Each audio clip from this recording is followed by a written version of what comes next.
राष्ट्रवादी आमदार रमेश कदम यांना 25 ऑगस्टपर्यंत पोलीस कोठडी सुनावण्यात आली आहे। मुंबई सत्र न्यायालयाकडून निर्णय देण्यात आला आहे। रमेश कदम यांना पुण्यातील ग्रँड हयात हॉटेलमधून अटक करण्यात आली। त्यानंतर कदम यांना नवी मुंबईतील कोकण भवनमध्ये त्यांची चौकशी करण्यात आली। अण्णाभाऊ साठे विकास महामंडळाचे तत्कालीन अध्यक्ष रमेश कदम यांच्यावर भ्रष्टाचार केल्याचा आरोप असून दहिसर पोलीस ठाण्यात या प्रकरणी गुन्हा दाखल झाल्यानंतर आज त्यांना अटक करण्यात आली आहे। रमेश कदम यांनी महामंडळाचे हजारो कोटी रुपये स्वतःच्या खात्यावर जमा केल्याचा आरोप आहे।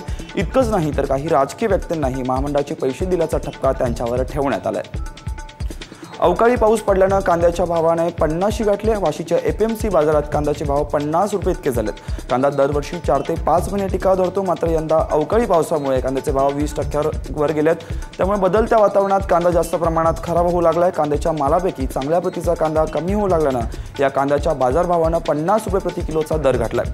कांद्याचा भाव येत्या दिवसात 70 ते 80 रुपये प्रति किलो जाण्याची शक्यता वर्तवण्यात येते।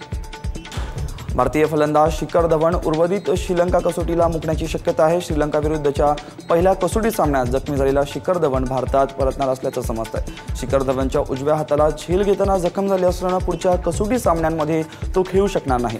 शिखरनं पहिल्या कसोटीत शतक केलं होतं, मात्र दुसऱ्या डावाला तो अपयशी ठरला। भारतीय फलंदाजातला प्रमुख आधारस्तंभ म्हणून शिखरकडे पाहिलं जातं, पण आता तो जायबंदी झाल्यामुळे भारतासाठी हा एक मोठा धक्का मानला जातोय।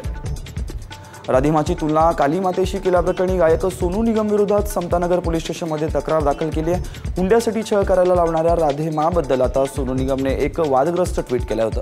राधेमाला कमी कपडे घालण्यावरून कोर्टात खेचणं चुकीचं असल्यानं त्याने म्हटलंय, जेव्हा पुरुष साधू नग्न फिरू शकतात, वेडेवाकडे चाळे करू शकतात, बलात्काराचे दोषी असल्यानं त्यांना शिक्षाही होऊ शकते। जर केस करायची असेल तर लोकांवरच करा, ज्यांनी अशा लोकांना देवत्व प्रदान केलंय। महिला आणि पुरुषांसाठी वेगवेगळे नियम योग्य नाहीत असं सोनूनं ट्विटमध्ये म्हटलंय। अकोल्यातल्या तरुणाच्या लैंगिक शोषण प्रकरणातल्या दोन्ही आरोपींना उद्यापर्यंत पोलीस कोठडी ठोठावण्यात आली। आरोपी निरंजन कुमार गोयंका आणि जुगल किशोर रुघंटा हे दोघेही सिव्हिल लाईन पोलिसांना शरण गेलेत। काही दिवसांपूर्वीच मुंबई उच्च न्यायालयाच्या नागपूर खंडपीठाने दोन्ही आरोपींचा जामीन अर्ज फेटाळला होता आणि ताबडतोब पोलिसांना शरण येण्याचे आदेश दिले होते। नोकरीत कायम करण्याचं आमिष दाखवून गोयंका आणि रुघंटा यांनी लैंगिक शोषण केल्याचा आरोप तरुणांना केला होता।